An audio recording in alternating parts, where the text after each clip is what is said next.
হয়নি। যে সমস্ত তথ্য প্রমাণ এই মামলায় ছিল তা অতীতের আপিল বিভাগে সঠিকভাবে বিবেচনা করতে ব্যর্থ হয়েছে।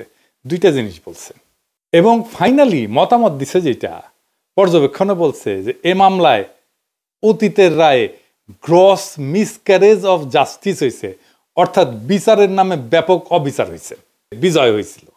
তাই আজহার ভাইয়ের মুক্তি একটা ল্যান্ডমার্ক, বাংলাদেশের জন্য একটা ঐতিহাসিক ঘটনা। যদিও অনেককে আমরা হারাইছি, হাসিনা পতনের মাত্র কিছুদিন আগে আমরা মাওলানা সাইদিকে হারাইছি, আরো অনেকে আছেন যেমন মাওলানা আবুল কালাম আজাদ, ওনার মামলাটার নিষ্পত্তি দরকার। মানবতা বিরোধী অপরাধের মামলায় ফাঁসি হওয়া এটিএম আজহার মুক্তি পেয়েছেন, তাকে মুক্তি দেওয়া হয়েছে। এটা বাংলাদেশের ইতিহাসে এক অনন্য অধ্যায়, যে কিভাবে বিচারিক কার্যক্রমকে নিজের আয়ত্ত করে অসহায় মানুষদেরকে রাজাকার নামে ফাঁসি দেওয়া হয়েছে।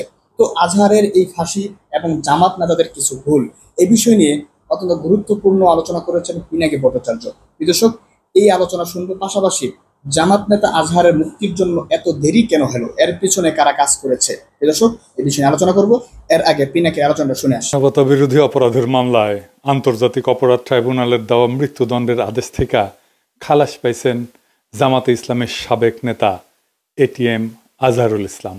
আলহামদুলিল্লাহ, ট্রাইব্যুনাল গঠনের পর মানবতা বিরোধী অপরাধের কোনো মামলায় এই প্রথম কেউ পুনর্বিবেচনার আবেদনের প্রেক্ষিতে আপিলে খালাস পাইলেন। এইটা একটা ঐতিহাসিক রায়। শুনতেছি বাম সেকুলার মহলে আর্তনাদ শুরু হয়েছে, ইউনূসের সরকার নাকি রাজাকারের পাহারাদার। রায় বাতিল করলো আদালত। রাজাকারের যদি পাহারাদারি হয় তাহলে সেটা আদালত হবে, প্রফেসর ইউনূসের সরকার কেন? আদালত কি সরকারের পাঠ? প্রফেসর ইউনূসের সরকার তো রায় বইলা দেয় না। এখন রায় বাতিল কইরা বর্তমান আপিল বিভাগ খুব গুরুত্বপূর্ণ কয়েকটা কথা বলছে আন্তর্জাতিক অপরাধ ট্রাইব্যুনালে অতীতের বিচারে আন্তর্জাতিক আইনের মানদণ্ড অনুসরণ করা হয়নি। যে সমস্ত তথ্য প্রমাণ এই মামলায় ছিল তা অতীতের আপিল বিভাগে সঠিকভাবে বিবেচনা করতে ব্যর্থ হয়েছে। দুইটা জিনিস বলছে এবং ফাইনালি মতামত দিছে, যেটা পর্যবেক্ষণে বলছে যে এ মামলায় অতীতের রায়ে গ্রস মিসক্যারেজ অফ জাস্টিস হয়েছে, অর্থাৎ বিচারের নামে ব্যাপক অবিচার হয়েছে। আদালতে যে সমস্ত সাক্ষ্য প্রমাণ উপস্থাপন করা হয়েছিল সেগুলোর পর্যালোচনা ছাড়াই ফাঁসি দিয়ে দেওয়া হয়েছিল। তো আপিল বিভাগ বলছে যে পৃথিবীর ইতিহাসে এটা একটা ট্রাভেস্টি অফ ট্রুথ, অর্থাৎ বিচারের নামে অবিচার।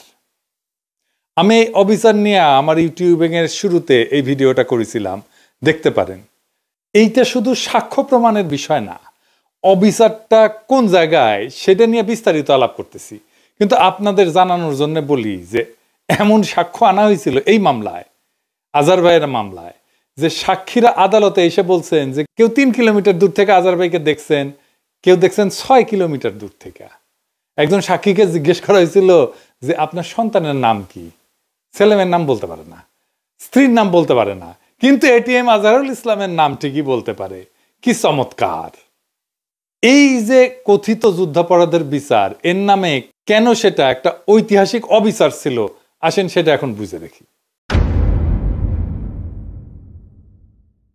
এই যুদ্ধাপরাধের বিচারের প্রস্তুতি শুরু হয়েছিল শেখ হাসিনা সরকারের আমলে 2009 সালে ক্ষমতা আসার পর।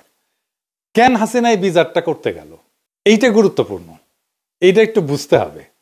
2001 সালের 8ম জাতীয় সংসদ নির্বাচন ছিল বাংলাদেশের রাজনীতির নির্ধারক। বিএনপি ওইখানে 41.40% ভোট পাইছিল আর 193টা আসন পাইছিল। আওয়ামী লীগ পাইছিল একটু কম বিএনপির চেয়ে, খুব বেশি কম না, কিন্তু 40.02% ভোট। এটা সে পাশের দুইটা উপর নিচ করে লিখে দেন। আর আসন পাইছিল কত? 62টা। জাতীয় পার্টি পাইছিল 7.22% ভোট, 14টা আসন পাইছিল। আর জামাত পাইছিল 4.28% ভোট, 17টা আসন পাইছিল। বিএনপি জামাত মোট পায় 210টা আসন। আপনারা খেয়াল করলে দেখবেন যে ভোট যে পরিমাণে পাইছে, যে পার্সেন্টেজে পাইছে বিএনপি জামাত, তার চেয়ে আসন সংখ্যা অনেক বেশি। কেন? কারণ বিএনপি আর জামাতের ভোট একসাথে হয়েছিল। বিএনপির সিটে সে জামাতের ভোট পাইছে, জামাতের সিটে সে বিএনপির ভোট পাইছে। তো আপনি খেয়াল করলে দেখেন যে আওয়ামী লীগ আর বিএনপির ভোটের তফাৎ কিন্তু বেশি না, 1.5%-এরও কম। এইখানেই আসল ঘটনা। কি সেই ঘটনা? বিএনপি আর জামাত যদি একসাথে থাকে তাইলে আওয়ামী লীগের কোনো চান্স নাই, জিন্দেগিতে সে ক্ষমতায় আসতে পারবে না। তার ক্ষমতায় আসার জন্য দুইটা জিনিসের দরকার, জামাত আর বিএনপির ভোট ভাগ করিয়া দেওয়া আর জাতীয় পার্টিকে কাছে টানা। এটাই আসলে ইন্ডিয়ান প্ল্যান। বিএনপি জামাত সারুক, এটা বাঙ্গ প্রগতিশীলদের একটা দাবি না দীর্ঘদিন থেকে। 2008 সালের নির্বাচনে আওয়ামী লীগ তাই করলো। এখন দ্বিতীয় কাজ হইতেছে জামাতকে ধ্বংস করে দেওয়া। কি করলো 2008 সালের নির্বাচনে? জাতীয় পার্টির সাথে নিয়ে নির্বাচন করলো, বিএনপি আর জামাত আলাদা আলাদা নির্বাচন করলো। এখন দ্বিতীয় কাজ হচ্ছে জামাতকে ধ্বংস করে দেওয়া, মূলত তার শীর্ষ নেতাদের মাইরা ফেলা, তাদের নিয়ন্ত্রিত আর্থিক প্রতিষ্ঠানগুলো হয় ধ্বংস করে দেওয়া অথবা দখল নিয়ে দেওয়া। এইভাবে ইসলামী ব্যাংক গেল, তাই না?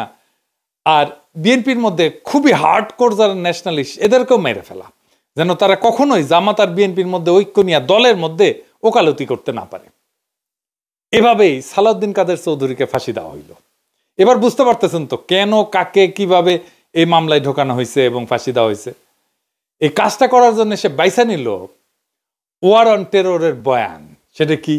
বুশ আর ব্লেয়ার মিলে তখন সন্ত্রাসের বিরুদ্ধে অনন্ত যুদ্ধ করতেছে, মানে ইসলাম কোপাইতেছে সারা দুনিয়ায়। হাসিনা যে বলল এই যে জামাত, এই হচ্ছে সেই ইসলামী জঙ্গি যারা 1971 সাল থেকে এই অঞ্চলে সন্ত্রাসবাদ চালায় যাইতেছে। ইনু এটা ভুলভাল হিন্দিতে সাক্ষাৎকার দিছিল, আপনারা সেটা শুনলে বুঝতে পারবেন কোন ন্যারেটিভ হাসিনা ইনু এরা তৈরি করছিল জামাতের বিরুদ্ধে। শুনেন। 71 सन का मुक्तियुद्ध में पाकिस्तान हमका विरुद्ध था एवं पाकिस्तान हमका साथ लड़ाई किया था। उस टाइम से जमात इस्लामी एक आतंकवादी संगठन था जो मानुष को, आदमी को मार दिया, नारी को मार दिया।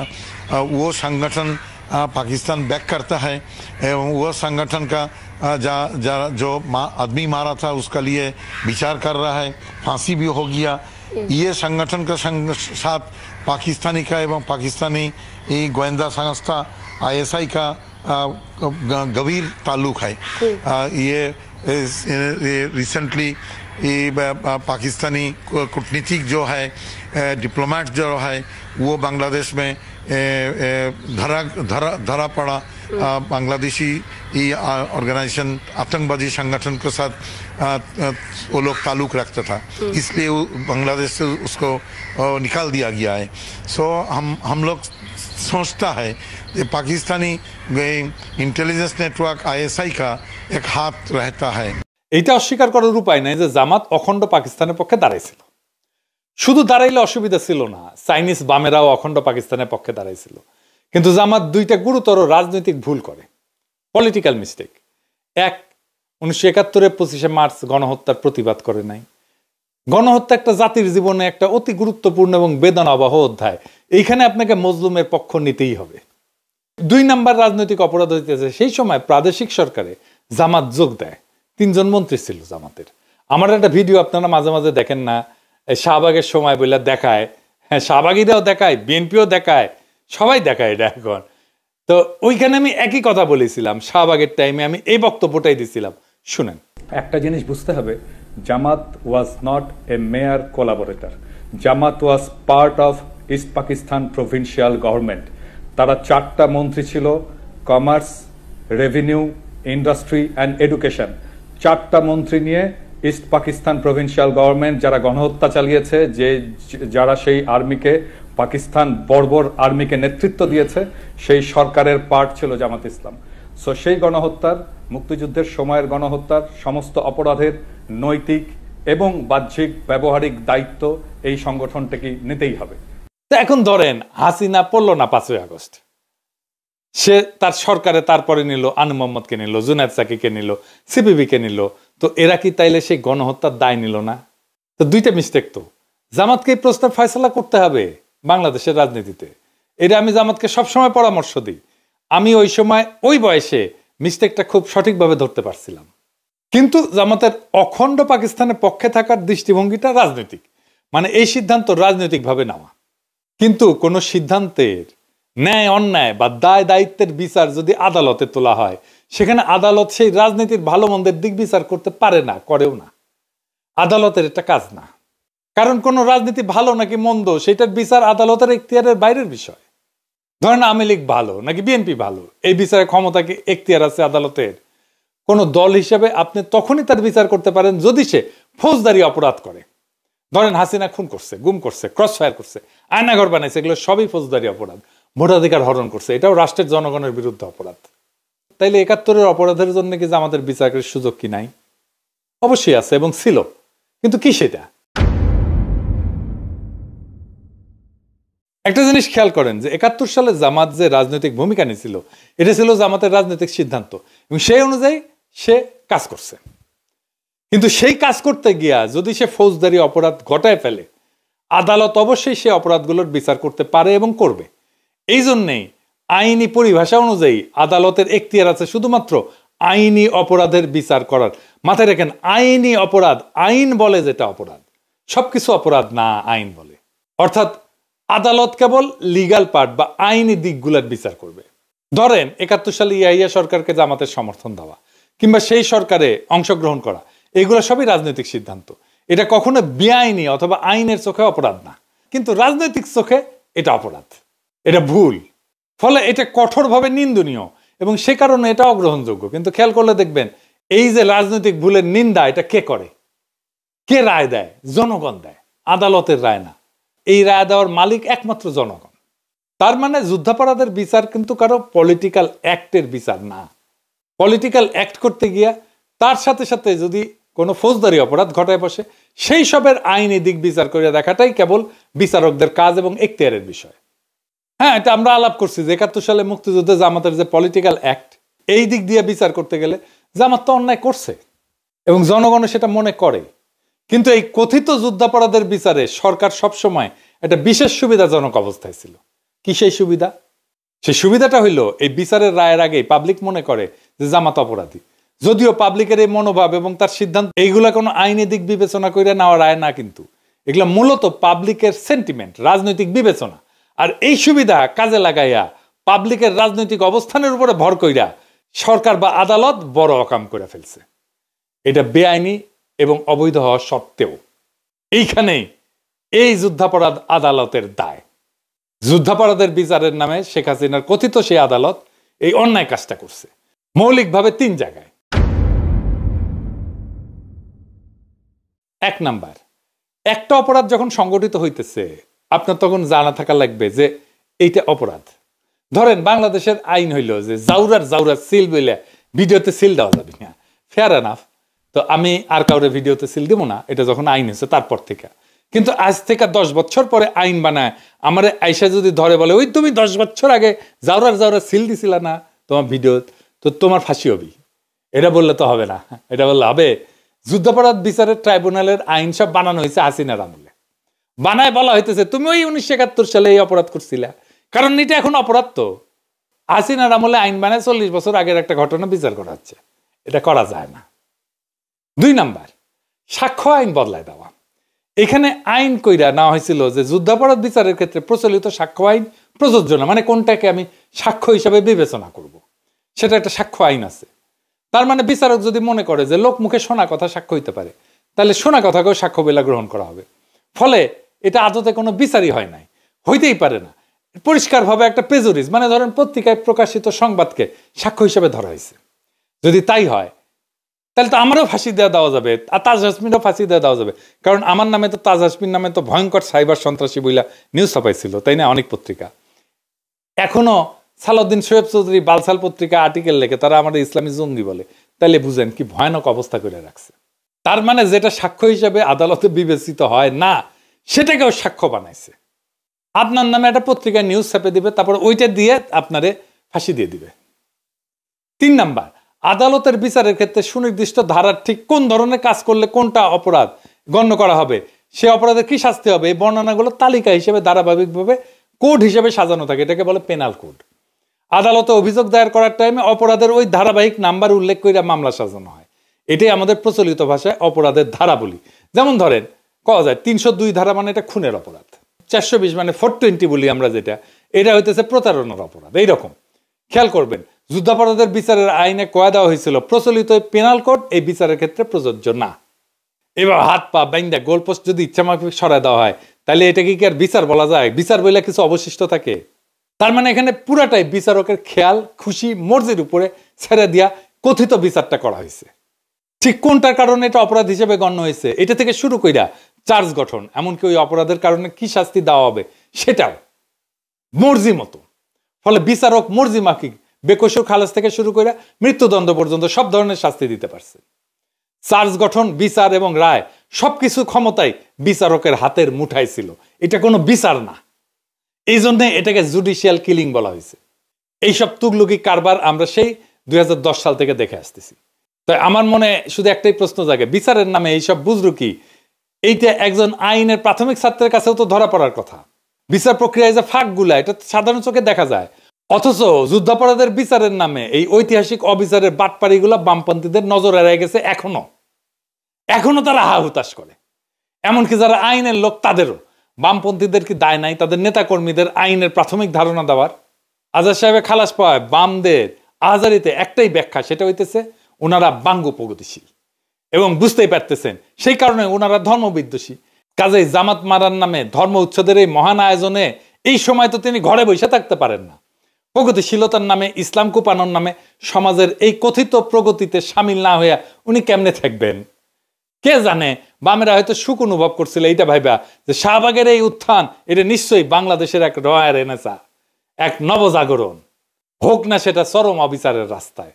তবুও আমেরিকা এবং শেখ হাসিনার কোলে বৈশা ইসলাম কুপানির এই মহোৎসব এটাতে সামিল না হওয়ার নস্টালজিয়ায় তারা ছাড়তে পারতেছে না।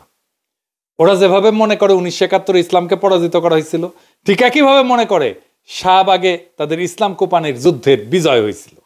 তাই আজার ভাইয়ের মুক্তি একটা ল্যান্ডমার্ক, বাংলাদেশের জন্য একটা ঐতিহাসিক ঘটনা। যদিও অনেককে আমরা হারাইছি, হাসিনা পতনের মাত্র কিছুদিন আগে আমরা মাওলানা সাইদিকে হারাইছি। আরো অনেকে আছেন যেমন মাওলানা আবুল কালাম আজাদ, ওনার মামলাটার নিষ্পত্তি দরকার। এই সাথে 1975-এর আগস্ট বিপ্লবী যারা আছেন, ওনাদের মধ্যে যারা বেঁচে আছেন তাদের মামলাগুলো ফয়সালা করে ওনাদের সসম্মানে দেশে ফিরে আনা হোক। আজার ভাইয়ের খালাস শুধু একজন মানুষের মুক্তি না, এটা বাংলাদেশের বিচার ব্যবস্থার উপর চাপায় দেওয়ার রাজনৈতিক প্রতিহিংসার মুখোশ খুইলা ফেলার প্রথম ধাপ। এ রায় দেখাই দিল যে সত্যকে দমায় রাখা যায় কিন্তু মুছে ফেলা যায় না।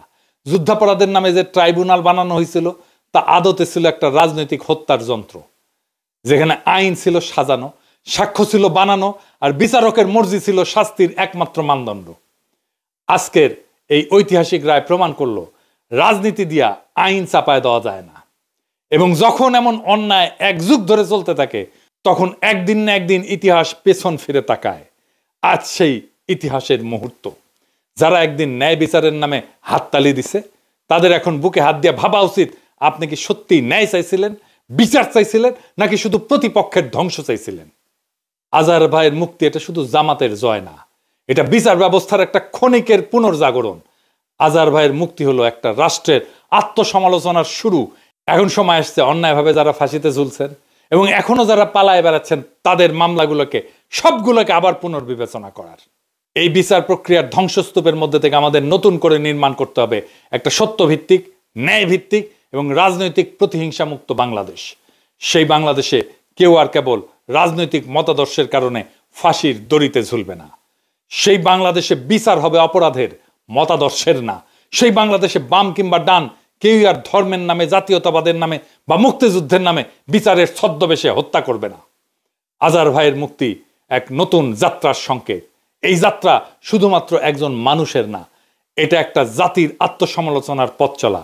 এখন দর্শক, পিনাকির আলোচনা শুনেছেন, শুনে বুঝতে পেরেছেন যে আসলে হাসিনা কি ভয়ঙ্কর ধরনের অপরাধ করেছে এবং এই বিচারিক জুডিশিয়াল ক্যুয়ের মাধ্যমে কিভাবে এই জামাত নেতাদেরকে ফাঁসি দেওয়া হয়েছে রাজাকারের নামে, মিথ্যা অভিযোগে নিজস্ব আইন বানিয়ে তাদেরকে ফাঁসি দেওয়া হয়েছে।